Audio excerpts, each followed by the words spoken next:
आप देख रहे हैं अनहोनी। तो चलिए बढ़ते हैं आज की इस कहानी की ओर। सोमेश और रवि बस का इंतज़ार कर रहे थे। थोड़ी ही देर में बस आ जाती है और दोनों बस में चढ़कर अपनी सीट पर बैठ जाते हैं। कुछ समय रुकने के बाद बस अपनी मंजिल की तरफ बढ़ जाती है। सुबह के 11 बज रहे थे और दोनों मन में थोड़ा डर और उत्साह लिए सुबह होने का इंतज़ार कर रहे थे। दोनों वुशु खेल के चयन की परीक्षा के लिए जा रहे थे। सोमेश वुशु खेल की किताब खोलकर पढ़ने लग जाता है। रवि भी अपनी डायरी निकालकर कुछ पढ़ने लगता है। शाम की दस्तक के साथ ही वो देखते हैं कि थोड़ी ही दूर है वो अब अपनी मंजिल से। करीब आधे ही घंटे में दोनों भवानीपुर गांव की सीमा पर होते हैं। लेकिन ड्राइवर जब बस नहीं रोकता है तो रवि कंडक्टर से बस रोकने को बोलता है। क्या यहाँ रुकना है? बाथरूम जाना है क्या? कंडक्टर ने पूछा। नहीं, बल्कि हमें तो यहीं उतरना है, सोमेश ने बोला। सभी लोग आश्चर्य से रवि और सोमेश को देखने लगते हैं। यहाँ उतरना है? लेकिन क्यों? यहाँ तो कोई स्टॉप भी नहीं है। लेकिन हम लोगों की मंजिल तो यहीं तक है। देखो, एक बार फिर से सोच लो। अगर आप लोगों को यहीं उतरना है तो फिर आप लोग उतर जाओ, मगर दोबारा यहाँ से निकलने का कोई साधन नहीं मिलेगा और फिर कल सुबह ही दूसरी बस आएगी। और वैसे भी ये जगह ठीक नहीं है, कोई नहीं उतरता यहाँ। कंडक्टर ने एक चेतावनी सी देते हुए कहा। सब बातों को नज़रअंदाज करके दोनों उतर जाते हैं।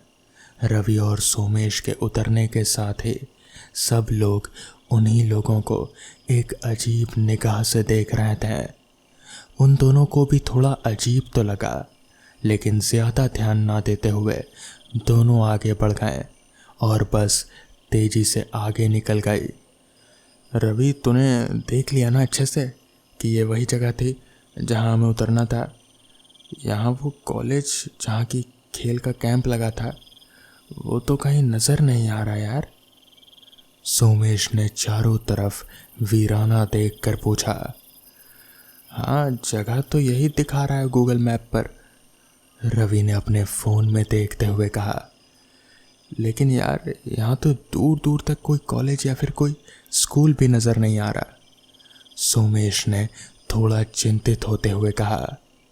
ऐसा करना भाई, एक बार फिर से तू मैसेज देख, क्या यही एड्रेस दिया था क्या? या फिर चल किसी से चलकर पूछ लेंगे, सोमेश ने सुझाव दिया।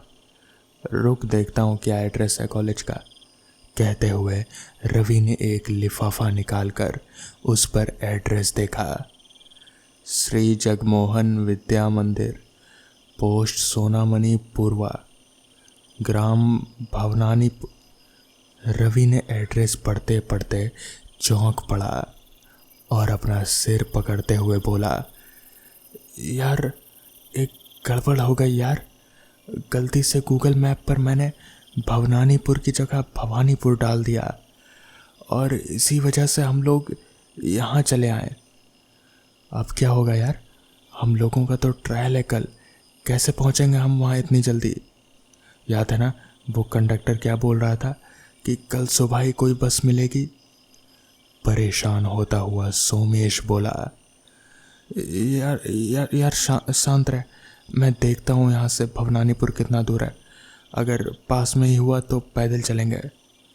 रवि बोल ही रहा था कि उसे टोकता हुआ सोमेश बोल पड़ा।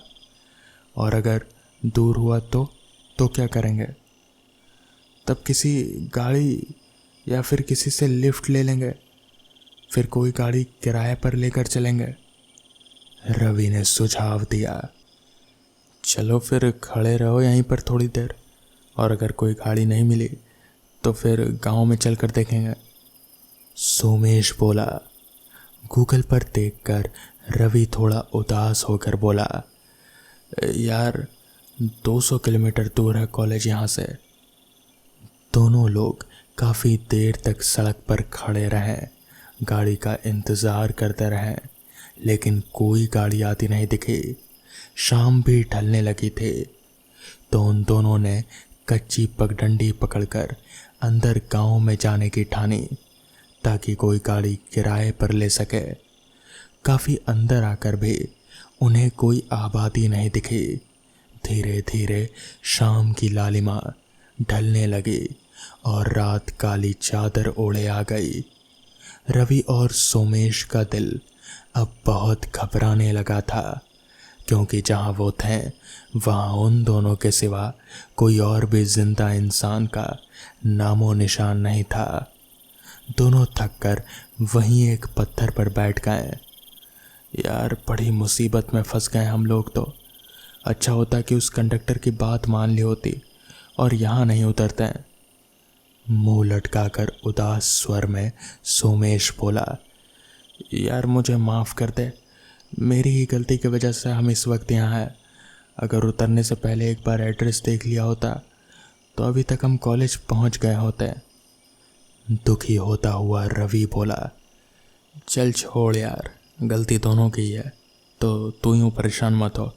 अब ये सोच कि क्या करना है, क्योंकि अब रात तो लगता है यहीं बितानी पड़ेगी। तो कोई ऐसी जगह ढूंढ जहां हम सुरक्षित रहकर रात बिता सकें। सोमेश बोला। दोनों थोड़ा और आगे बढ़ते हैं तो उन्हें कुछ दिखाई देता है, शायद कोई पुरानी खंडर इमारत। पास जाकर देखने पर पता चलता है कि कोई पुराना किला है जो अब खंडर बन चुका है। कोई और सुरक्षित जगह ना देखकर दोनों उसी किले में रुकने का फैसला लेते हैं। चारों तरफ अंधेरा था, लेकिन चांद अपनी पूरी रोशनी बिखेर रहा था, जिसकी रोशनी से उस किले में कुछ उजाला हो रहा था। थके हुए होने की वजह से दोनों को जल्दी ही नींद आ गई। आधी रात को अचानक ही शोर की वजह से दोनों की नींद खुल जाती है और दोनों जो देखते हैं वो उनकी समझ से परे होता है। जो जगह अभी कुछ देर पहले तक वीरान और अंधेरे में डूबी थी, वही अब पूरी तरह से बदल चुकी थी। वीरान खंडर किले की जगह एक भव्य और रोशनी से भरपूर किला खड़ा था, जिसमें बहुत से सिपाही अपनी जगहों पर खड़े होकर मुस्तैदी से निगरानी कर रहे थे। सेविकाएं इधर उधर घूम रही थी। पूरे किले में चहल पहल थी। हंसी ठटोली की आवाज़ से पूरा किला गूंज रहा था। रवि और सोमेश चुपचाप एक कोने में खड़े हुए ये नज़ारा देख रहे थे। लोग उनके सामने से आ जा रहे थे, लेकिन कोई भी उन्हें देख नहीं पा रहा था, या शायद वो दोनों किसी को दिख ही नहीं रहे थे। वो दोनों भी एक दूसरे को पकड़कर दुबके हुए थे। देखकर लग रहा था कि पूरे किले में एक खुशी की लहर है। पता चला कि राजकुमार का आज 16वीं वर्षगांठ की धूम है। देखते ही देखते महफिल सज गई। सभी लोग किले के मुख्य हॉल में जमा हो चुके थे। अब बस राजा रानी और राजकुमार के आने का इंतज़ार था। आज राजकुमार का राज तिलक भी होना था। पंडित लोग सब पूजा की तैयारी कर चुके थे। शुभ मुहूर्त कुछ ही समय के बाद था। तभी एक दरबान ने आवाज़ लगाई, सावधान, होशियार, इस रियासत के राजधिराज महाराज अपनी जीवन संगनी महारानी और रियासत के होने वाले महाराज के साथ पधार रहे हैं। इसी के साथ राजा रानी और राजकुमार आ जाते हैं। तीनों पूजा के लिए बैठ जाते हैं। पंडित लोग पूजा अर्चना शुरू कर देते हैं और राजकुमार का राज तिलक भी पूरा हो जाता है। रवि और सोमेश आंखें फाड़ फाड़ कर सब देख रहे होते हैं। यार, ये सब क्या हो रहा है? मुझे तो कुछ समझ में नहीं आ रहा। सोमेश बोला, मुझे भी कुछ समझ में नहीं आ रहा। ऐसा लग रहा है जैसे मैं कोई सपना देख रहा हूँ। रवि अपनी आंखें मलता हुआ बोला। थोड़ी ही देर बाद सारा कार्यक्रम संपन्न हो जाता है। अब सभी लोग खाना खाने लगे थे। खाना खाकर सब चले जाते हैं। रवि और सोमेश भी कोने से निकलकर आगे बढ़ते हैं तो सामने ही एक सैनिक दिखता है।